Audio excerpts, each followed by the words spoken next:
My friends, today I have two stories to tell you about. In the first story, we'll cover one of Ukraine's worst military disasters, one in which they suffered massive casualties to hold pointless positions. And anyway, recently they just abandoned their bridgehead. Now it's all gone, it was all for nothing. The only thing these Ukrainian soldiers can hear now is the enemy battle cry of victory in the distance. Another fuck up. Another fuck up. I'll be honest, the Ukrainians did not pick the easiest map in the DLC for their offensive. It's a remote location with a river to cross filled with swamps. It's a place where you can't even dig in. For the second story, Russian forces are in the process of encircling the fortress city of Vuhledar. Entire squads are essentially swarming their eastern flank and storming Ukrainian trench bastions one after the other. Russian armored columns are now 2 kilometers away from cutting off this critical supply line linking Vuhledar to Konstantinivka. Let's start with the first story of the day, that Ukrainian military disaster. I'm saying this because in this one we have one of Ukraine's first official casualty reports. And let me tell you, it's terrifying. Actually, terrifying. We're literally talking about thousands of casualties for zero gains. Remember the village of Krynky? It's a settlement in Kherson Oblast that sits across the Dnieper River. Starting in late October 2023, the Ukrainian command tasked the 37th and 38th Marine Brigades across the river to establish a bridgehead right here in Krynky. To avoid detection, they did so aboard small inflatable speedboats. Some say that if successful, this operation was meant to open the road to Crimea. However, if we look at it from another perspective, after the complete failure of the Ukrainian summer offensive, the Battle of Krynky became the new focal point of the Ukrainian government, which led many to think that it was just another PR stunt to show that Ukraine was still winning. And of course, because of that, the mainstream media coped hard. For example, here from Forbes, the battle for Krynky is not suicide, it's attritional warfare. Come on, don't bullshit me. Reality was much different. 7 months ago, in mid-December 2023, I released the following video. Ukrainian Marines decimated in river crossing operation. So by mid-November, the Russian HQ probably ordered some of its troops back to a second line of defense in order to regroup and let artillery do its job. An estimated 300 Ukrainian Marines were holding the bridgehead in Krynky, but they were suffering 10 to 20 casualties a day. So all the reinforcements they got would not help them expand the bridgehead, but would simply act as replacements for all the casualties. As you can imagine, it became especially difficult for the Ukrainian troops to send back their wounded to the rear under enemy fire. However, by the 10th of December, Ukrainian troops still held the line in Krynky. But the question is, for what purpose? Well, turns out this is exactly what happened. So Ukraine continued to send wave after wave of its elite marines straight into the meat grinder. The troops said it themselves. The task of maintaining these positions became a one-way road for many. And keep in mind, those were some of Ukraine's best soldiers, sacrificed for PR stunt, just to show that Ukraine was still capable of carrying offensive operations. Remember this article from December where the BBC interviewed Ukrainian Marines. They said, "No one knows the goals. Many believe that the command simply abandoned us. The guys believed that our presence had more political than military significance. But we just did our job and didn't get into strategy." Ukraine kept ferrying platoons across the river just for them to get obliterated by Russian artillery. And then came countless airstrikes with FAB-500s. We are winning! Now, on the other side, the Russians launched multiple counterattacks. They were often met by swarms of FPV drones and artillery strikes, which shred Russian columns to pieces and cost them dozens of armored vehicles. Many on the Russian side asked why not launch a big offensive and push back the Ukrainians once and for all. And yeah, this is what Putin replied. Я где-то какое-то время назад НГШ сказал, не спешите их оттуда выдавливать. Прямо скажу, нам выгодно, чтобы они туда подавали бездумно дальше личный состав. In the end, on the Krynky map, the Russians decided to camp and just bombard the Ukrainians from afar. They did so until all the buildings of Krynky had been destroyed.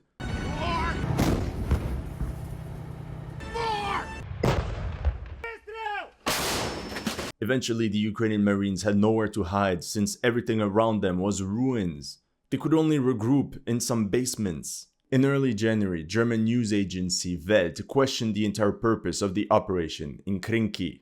They spoke with Ukrainian soldiers that complained to be used as Fleischwolf, literally as meat. Fleischwolf der Ukraine, große Verluste, Ukraine's meat grinder, ruthlessly burned, huge losses. Despite the critical situation, on the 15th of April, this popular pro-Ukrainian Telegram channel reported, Krynky, firmly and clearly, armed forces of Ukraine expanded the bridgehead. Enemy positions were given up without a fight. The amphibious operation to expand the bridgehead on the east bank of the Dnieper by Ukrainian forces lasted from mid-October 2023 to July 2024. According to the map by pro-Ukrainian Deep State UA, the last Marines holding Krynky left the village on the 17th of July, and by the 18th, the Russians took over the settlement. That could have been the end of the story. However, this time we got the data, the casualty reports, and it's not looking good. It's much worse than I thought. Oh yeah, I forgot. Welcome to HistoryLegends. Here are the latest news of the Russo-Ukrainian war. If you're new to this channel, make sure to like and subscribe. As you know, some of my videos have been targeted with limited or no ads. So make sure to check out my Patreon or PayPal, the link is in the description below. Thank you to everyone that has already helped, and welcome to the headquarters. Ukrainian media Slitsvo.info released the following article. I saw hell and I called it Krynky. Fighters who held the village on the left bank and disappeared there. And if you are questioning the authenticity of their reporting, they're extremely pro-Ukrainian. Every article has the hashtag war crimes of Russia. And the article went viral because they decided to talk about the most taboo topic in this war, casualties. Ukrainian casualties. Here we have 24-year-old construction worker Vasil, call sign Fartovoy. He fought as part of the 505th Battalion, 37th Marine Brigade. He stayed in Krynky for 72 days from the 2nd of December 2023 to the 14th of February 2024. He said that from the moment he stepped inside the village, he came under constant Russian artillery fire. Vasil said Russians on the right, Russians on the left, Russians on the front, and water behind. There's nowhere to run, there's nowhere to hide, there's nowhere to maneuver. You're literally a sitting duck. Ferrying troops across was one thing, supplying them was another. It was a nightmare. In theory, the total distance to cover was 2.5 kilometers. However, in reality, the Ukrainians had to cross the Dnieper River under enemy fire, and then slalom through the swamps to get to Krynky. Countless boats were intercepted by FPV drones or artillery strikes, so at times reinforcements and supplies had to be transported by foot across the swamps with knee-deep water. Usually rotations lasted 3 to 4 days, but our boy Vasil stayed for 72. He could not be rotated out because the priority was given to all the wounded soldiers. And to evade enemy drones, a lot of these operations had to be carried out at night. The lack of boats meant that many wounded were left stranded in Krynky for days in agony. Vasil said, "We had a very experienced doctor. He tried to stabilize everyone. His name was Ihor Sheremet. He saved countless lives until he got KIA, poisoned by gas. He was listed as missing in action because it was impossible to retrieve his body from the left bank of the Dnieper." Ukrainian casualties kept increasing to the point where many families started posting pictures of their missing relatives who were sent to Krynky. The article reports that in various Viber chats, you could find hundreds of people that were looking for the relatives that fought in Krynky. Mostly mothers asking about their sons. Honestly, reading through all this was hard. It wasn't easy. Here, Oleg Kushelyuk, 24-year-old electrician from Volyn. He got married a year ago. He was part of the 88th Battalion, 35th Marine Brigade. In April, he called his mother saying, "Mom, I don't want to say anything, but maybe I won't come back." He went missing on the 19th of May. Because of the sudden lack of communication, she reached out to the commanders of his unit. Essentially, they replied that Oleg fell in Krynky forever, as they could not retrieve his body. There are many others, so let's take a minute or two to pay our respects and remember their names. Anastasia from Mykolaiv is looking for her 33-year-old younger brother Oleg Kostov. Like many other patriotic Ukrainians, he volunteered for the armed forces in March 2022. He joined the 18th Battalion, 35th Marine Brigade as a sniper. His sister said on the 16th of April, he called and said he would have a combat exit to the left bank of the Dnieper and that he would call back in 3 days. But he never called back. Oleg was officially reported as missing in action on the 26th of April. Anastasia continued, military acquaintances said that they saw Oleg lying there, and then the body was gone. The bodies of the 2 other boys who were with him were evacuated and buried, but Oleg was not.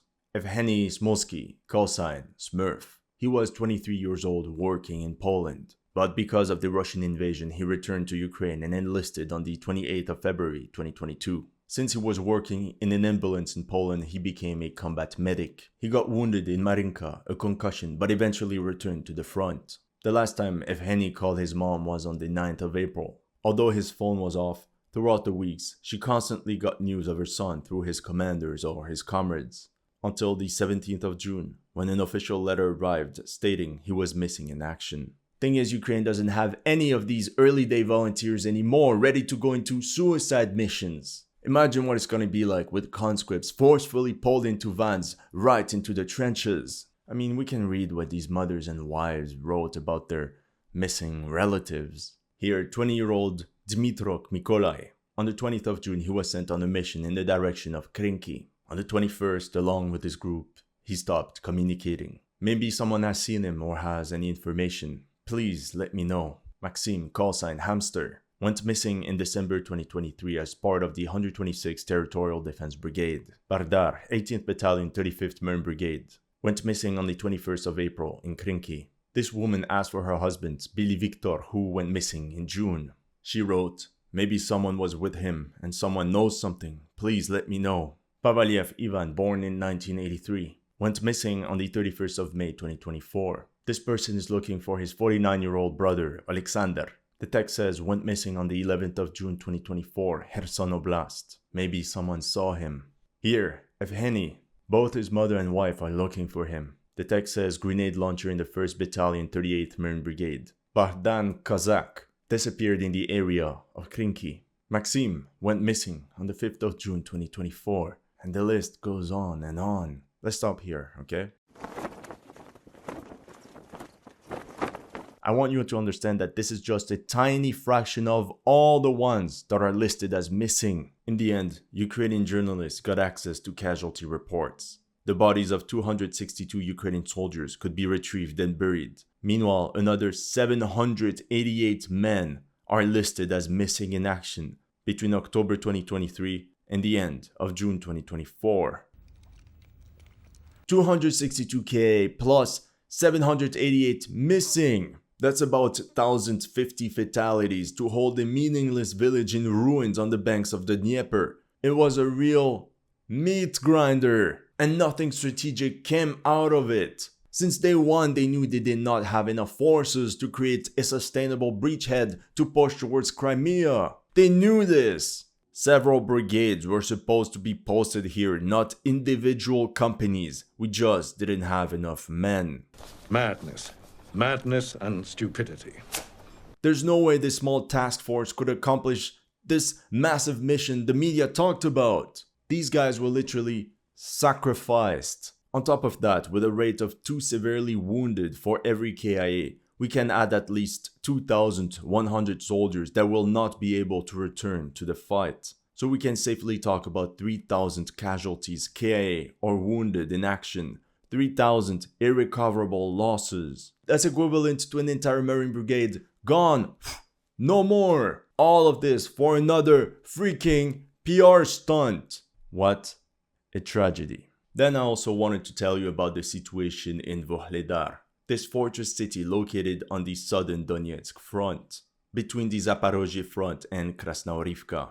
As a quick summary, although the Russian army failed to capture this stronghold in February 2023, with, I have to say, heavy losses, the plan was then to bypass it altogether. As you know, over the past year, all Russian attacks against Vuhledar have failed. So Russian artillery simply pummels any large building in the town, on top of drones harassing Ukrainian military personnel. The objective could be to pin down Ukrainian forces in Vuhledar and flank them from the east, to roll back Ukrainian positions all the way up to the O0532 road, linking Vuhledar to Kostiantynivka. Surprise, surprise, this is exactly what happened. That was the front line on January 1st, 2024, and this is the front line now, 7 months later. The Russians are taking their sweet time, I know, but still it remains good progress for a secondary front.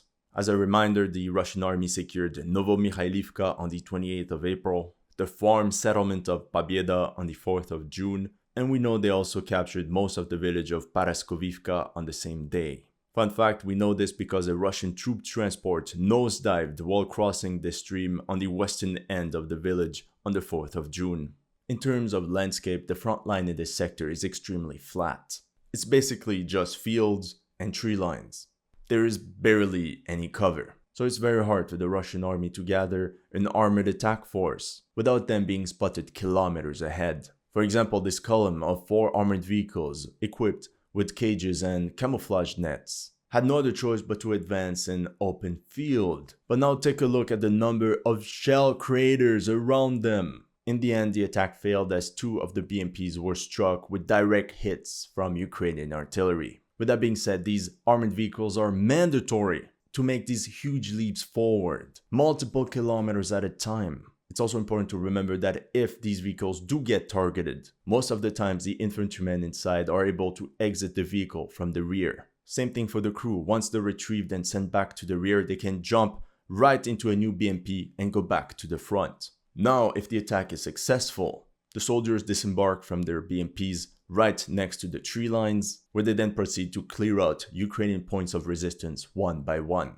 This will then be used as a new concentration point for the next assault. In this flat and open environment, minefields will also be a big problem for the attacking force. For example, on the 2nd of June, we see a tank equipped with a mine roller and an anti-drone cage leading the way. The tank bypasses this pile of burnt steel and literally hits a mine on its left side at the same spot where these 2 friendly vehicles also got destroyed. Eventually, we see 8 soldiers quickly jump off the tank, meaning they were all safe. Then the soldiers regroup with the squad behind them and take position inside the tree line. In early June, the operational objective of the Russian army in this sector was to destroy the 6-kilometer-long salient north of Volodymyrivka. After continuous attacks, Ukrainian troops were forced to withdraw from their combat positions. On the 22nd of June, they retreated 2 to 3 kilometers and then had to retreat another 2 kilometers on the 2nd of July. On the 17th of July, the Ukrainians released this video where they fire at a Russian armored vehicle. It was geolocated right here on the map. This means an enemy recon unit managed to reach all the way up to the main road. Obviously, the vehicle was destroyed, and it doesn't mean the Russians fully control the area either, but it's just a matter of time before they cut this Ukrainian MSR main supply road. On the tactical level, Ukraine can still use smaller roads or send supplies across fields. However, from an operational perspective, it gets much more complicated. You can't effectively resupply thousands of troops just using small vans and ATVs. The next step will be to swarm the O532 road and capture the settlement of Vuhledar. If the Russian army brings enough reserves to that sector, from this central position they can push south towards Vuhledar. The first barrier to overcome will be this mining industrial area that they will have to break through, including these 2 massive waste heaps. Only then can they attempt to penetrate Vuhledar from the rear, and perhaps from the front. Option 2, the Russians do a bit like they did with Novomikhailivka. They can push north and swarm Kostiantynivka from the south, along the length of the village. I want you to pay attention to the top of the map. There are numerous fortifications and trench bastions north of Kostiantynivka, which will make progress extremely slow and costly, so an attack from the south could be easier. This could be coupled with a frontal attack to pin down Ukrainian forces inside the settlement. That's what they tried initially on the 4th of June, for example, when an armored assault led by the Russian 57th Regiment failed right at the gates of Kostiantynivka. They fell into a firebag and they were severely beaten back. In this Ukrainian drone footage, we see about 12 Russian tanks and armored vehicles destroyed or abandoned. Like I said, severely beaten back. Now, as you can see on the screen, every Russian attack is preceded by an intense artillery barrage. However, clearly it's not enough, because on the 29th of June they attempted another assault in this direction. Once again, it was halted and they could not establish a foothold inside the settlement. In the end, Kostiantynivka remains a stronghold and the battle will be long and difficult for Russia, especially since they face elite Ukrainian units, namely the Ukrainian 79th Air Assault Brigade. Overall, on the southern Donetsk front, the Russian army is launching a full-on offensive. In a couple weeks, we could see the Russians in control of the entire 0532 road between Vodyane and Pobieda, as they push forward and flank Ukrainian positions along a 15-kilometer front. That's all I have for you today. Let me know in the comment section what you thought of my analysis. If you're new to this channel, make sure to like and subscribe. And if you want to support the channel, make sure to check out my Patreon or PayPal. The link is in the description below.